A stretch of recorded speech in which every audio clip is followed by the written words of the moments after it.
Hey guys, welcome back to my channel। मैं हूं Rukhsar Nabi. I hope you all are doing good.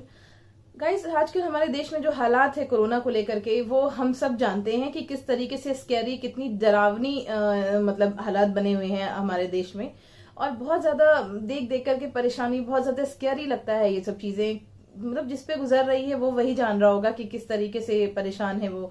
और ऐसे में बहुत से लोगों को हम देख रहे हैं कि बहुत से लोग हेल्प भी कर रहे हैं, जिसको जिस तरीके से समझ में आ रहा है वो उस तरीके से हेल्प कर रहा है।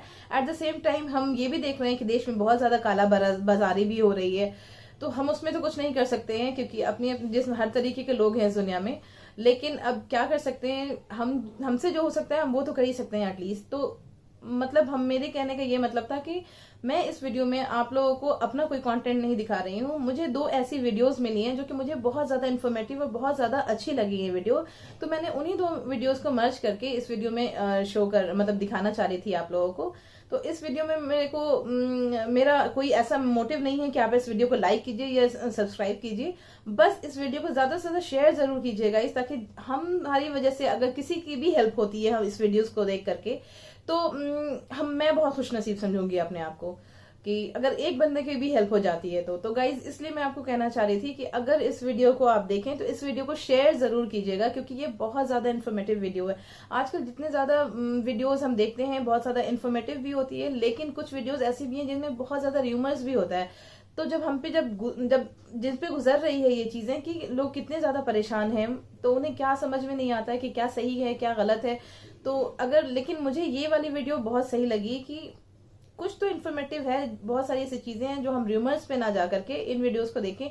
और इन वीडियोस में से, मतलब ये दो अलग अलग लोगों ने वीडियोस बनाई है जो कि मुझे मिली है, तो मुझे बहुत ज्यादा पसंद आई है ये वीडियो। तो इसलिए मैंने सोचा कि मैं आप लोगों के साथ शेयर करती हूँ इन वीडियोस को। और मैं जितने भी सोशल मीडिया प्लेटफॉर्म है मेरे, जो भी मैं यूज करती हूँ, उन सब पे मैंने ये वीडियोस शेयर की हैं। तो इसीलिए मैंने सोचा कि मैं यूट्यूब पे भी इन दोनों वीडियोस को कंपाइल करके आप लोगों के साथ शेयर करती हूँ। और मैं आप लोगों से यही गुजारिश करूंगी कि मेरे इस वीडियो को प्लीज ज्यादा से ज्यादा शेयर कीजिए, ताकि ज्यादा से ज्यादा लोगों तक ये वीडियोस पहुंचे और सही इन्फॉर्मेशन लोगों तक मिले। क्योंकि ये बहुत ज्यादा जरूरी है कि हमारे पास सही इन्फॉर्मेशन हो, कि हम मतलब सिर्फ हम बहुत से ऐसे लोग हैं जो पैनिक में भी परेशान हो रहे हैं बहुत ज्यादा। जैसे कोरोना को लेकर के कोई ऐसी चीज हुई तो बहुत ज्यादा पैनिक भी हो जाते हैं।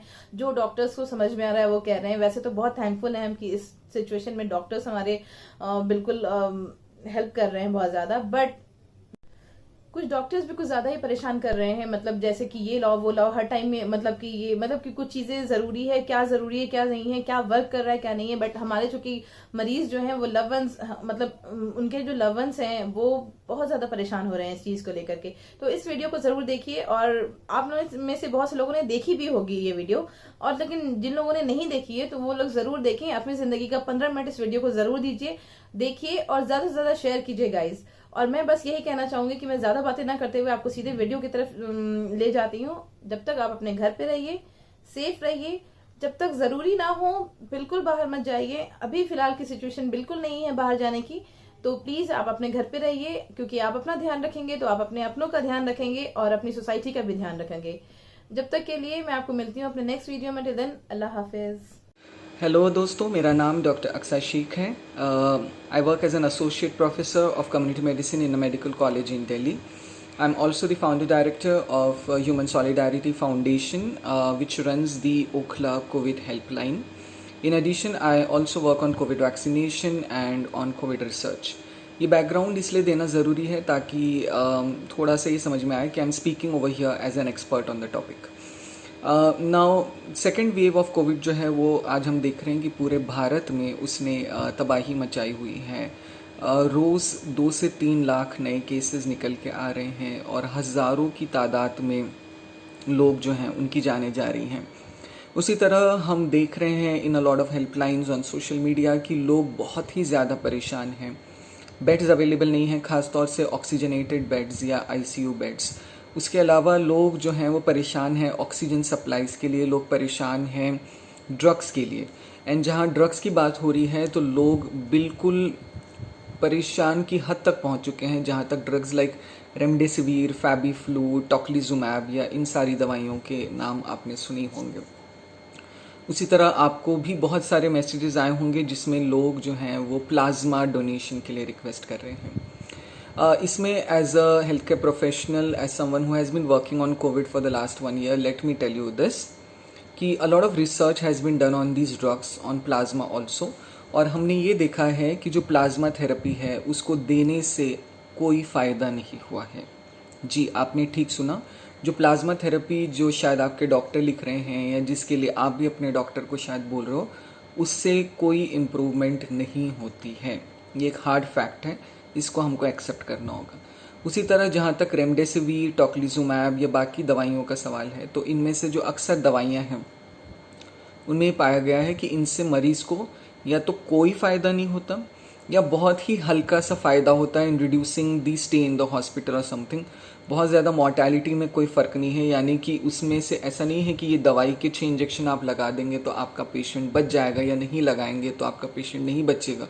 इस गिल्ट के साथ प्लीज़ मत जिए। आज अनफॉर्चुनेटली लोग ये कह रहे हैं कि इसके लिए कोई इलाज अवेलेबल नहीं है, तो हम जो चाहें वो ट्राई कर सकते हैं या हम जो चाहें वो मरीज़ को लिख के दे सकते हैं, पेशेंट के रिलेटिव्स को लिख के दे सकते हैं। तो प्लीज़ इस ट्रैप में मत फंसिए।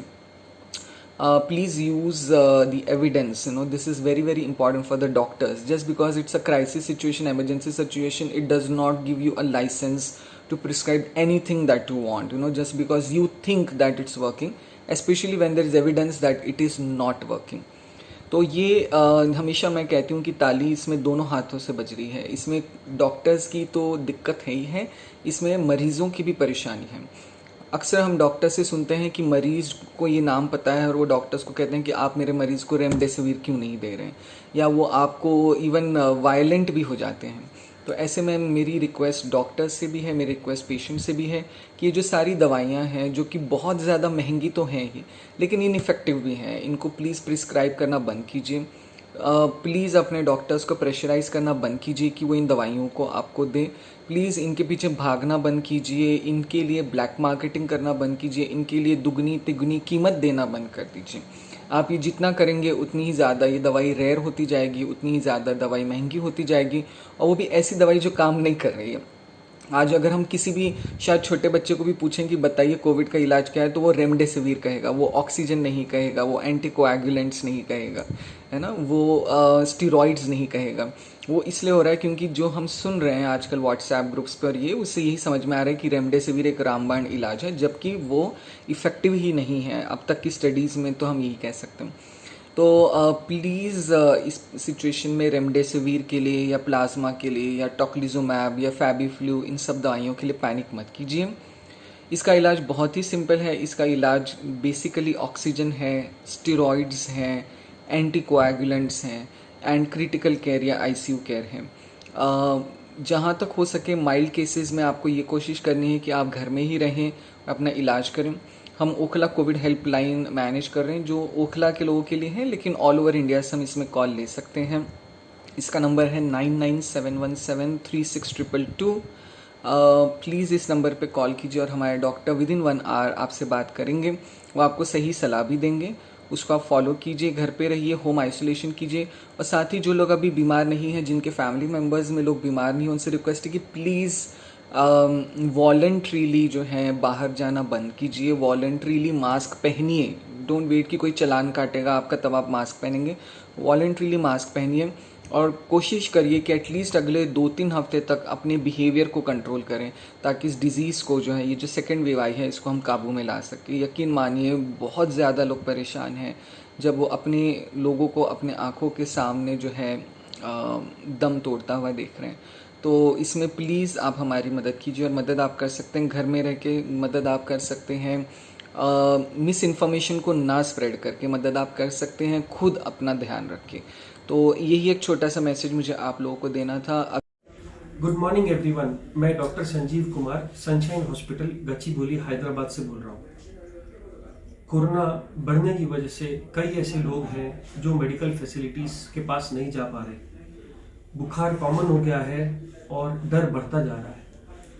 वो लोग जिनको बुखार नहीं है उनको कोरोना होने का चांस बहुत कम है, क्योंकि बगैर बुखार के कोरोना नहीं हो सकता। दूसरी चीज़, जिन लोगों को बुखार नहीं है, सिर्फ डर है कि हमको कोरोना तो नहीं हो गया है, हम टेस्ट कराएं। टेस्ट कराने का कोई बेनिफिट नहीं है, क्योंकि ट्रीटमेंट कोरोना का अभी भी कोई स्पेसिफिक नहीं है। सारा ट्रीटमेंट सिर्फ सिम्टोमेटिक आपकी प्रॉब्लम्स के हिसाब से ही किया जा रहा है। इसलिए कोरोना के टेस्ट के पीछे मत भागिए। जिन लोगों को डर है कि हम कोरोना पेशेंट के पास गए थे, हमको तो नहीं हो गया, अगर आपको फीवर नहीं आ रहा तो आपको कोरोना नहीं है। अगर आपका टेस्ट भी कोरोना का पॉजिटिव आया और आपको कोई सिम्टम नहीं है तो सिर्फ 14 दिन के लिए घर में आइसोलेशन रहना बहुत जरूरी है, जिससे कि दूसरों को ना फैले। जो लोग घर पे हैं वो लोग हैंड सैनिटाइजर का या फिर घर के बने सोप्स का यूज करिए।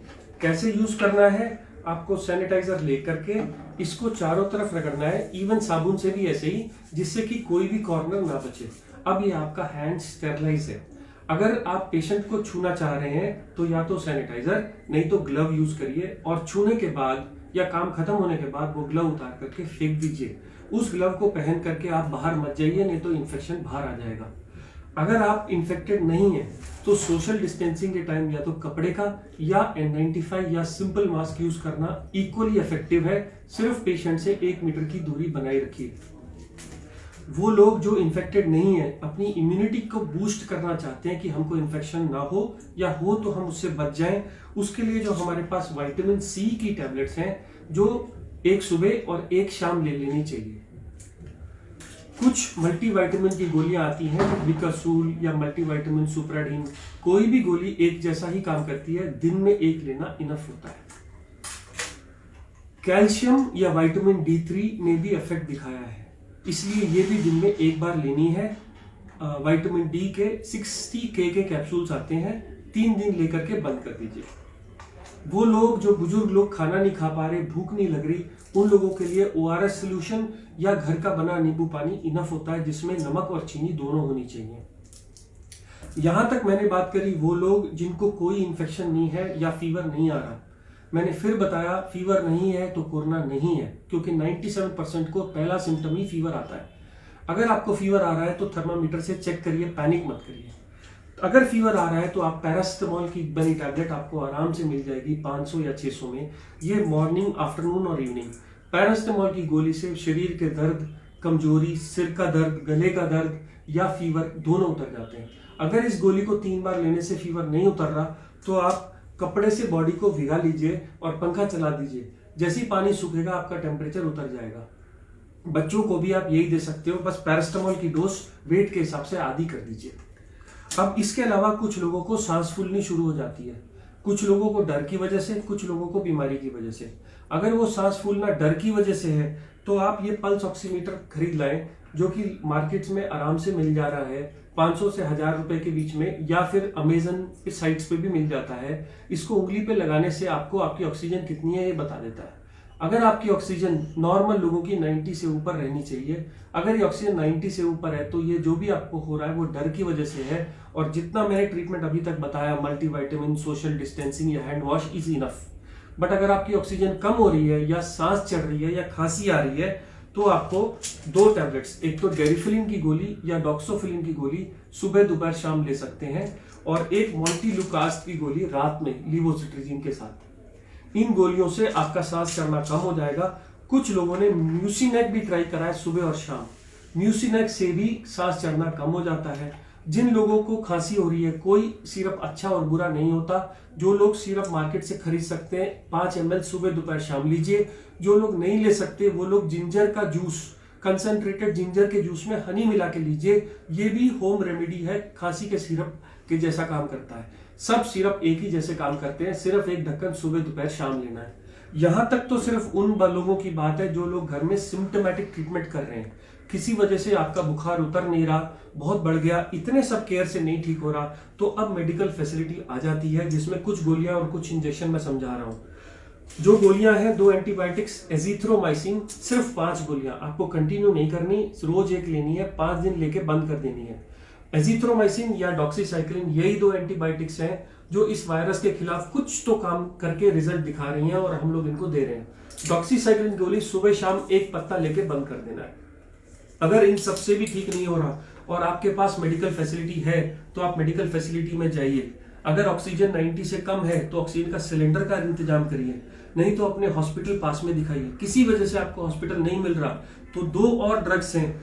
एक तो ब्लड थिनर एनोक्सापैरिन, ऐसा माना गया है कि कोरोना के टाइम में बॉडी में क्लॉट्स बन जाते हैं और हार्ट का, ब्रेन का, स्ट्रोक और सब जगह के ऑर्गन्स फेल करने लगते हैं।